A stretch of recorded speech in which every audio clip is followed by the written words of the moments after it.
The mountain of Cedar, where the gods and goddesses themselves hung their hats, loomed high above our heroes, the mountain slopes covered by the sweet shade of their arboreal arena. The pair entered the forest, heading carefully down the paths well trodden by Huwawa, until finally, inevitably, they confronted him. Huwawa was more than a little irked.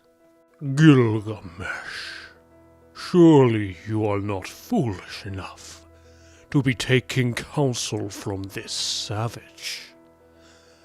Why have you come here? The monster turned then to Enkidu. And you, I remember you, the fatherless spawn who knew no mother's milk.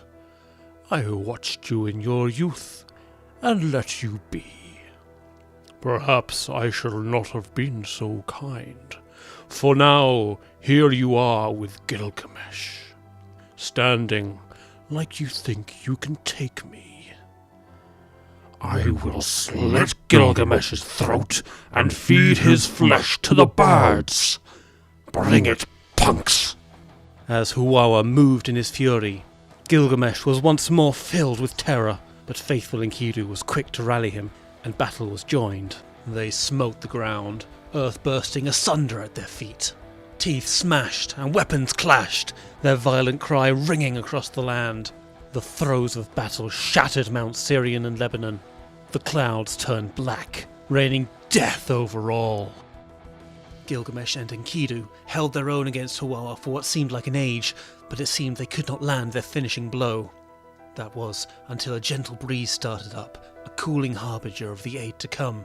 Utu had fulfilled his promise to Ninsun, rousing 13 mighty gales against Huwawa, darkening his face.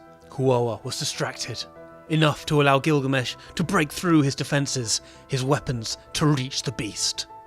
Huwawa was struck, and recognizing his loss, he begged for his life. King Gilgamesh, truly you are your mother's son. Please, spare my life. Let me live out my days in this forest. You may cut down as many trees as you desire to be the pride of your palace. Enkidu interrupted his pleading. Gilgamesh, don't listen to him. Enkidu, you are wise in both the ways of my forest and with spoken word.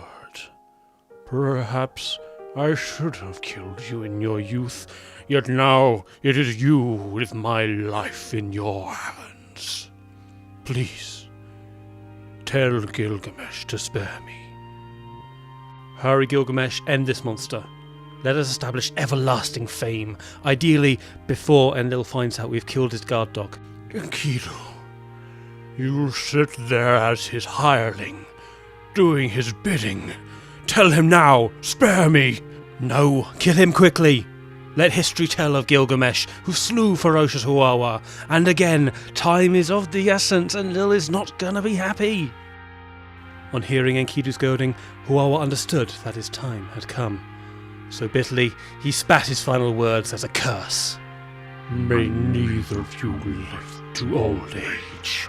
None shall bury Enkidu except his friend Gilgamesh. Gilly, now! Return those curses to his mouth! Gilgamesh drew the knife at his side and smote Huwawa in the throat. Thirsty ravines ran with the rivers of blood that fell from the forest's fearsome guardian. The pair had won, and they took their trophy, removing the head of Huwawa. Enkidu had some final concerns. Alright, we need to get ahead of this Enlil situation. Find me the tallest tree here. I'll make a door for him. Most beautiful door you've ever seen. 6 rods high, 2 rods wide, a whole cubit thick. We'll take it to Enlil's temple down in Nippur. They'll love it. Won't the gods be pissed if we start nicking trees? Mate, you killed Huwawa. You could fell the entire forest without dishonour. Nah, we just got to appease Enlil and we'll be golden. So, Gilgamesh found a tree so tall it scraped the heavens, and from it the door was crafted, without pivot and such that it would sit perfectly in the jam. No stranger would draw near it, and Enlil would surely delight in it. And so together, a hastily bound raft, a door, a severed head, and two buff heroes cast off down the Euphrates into the sunset.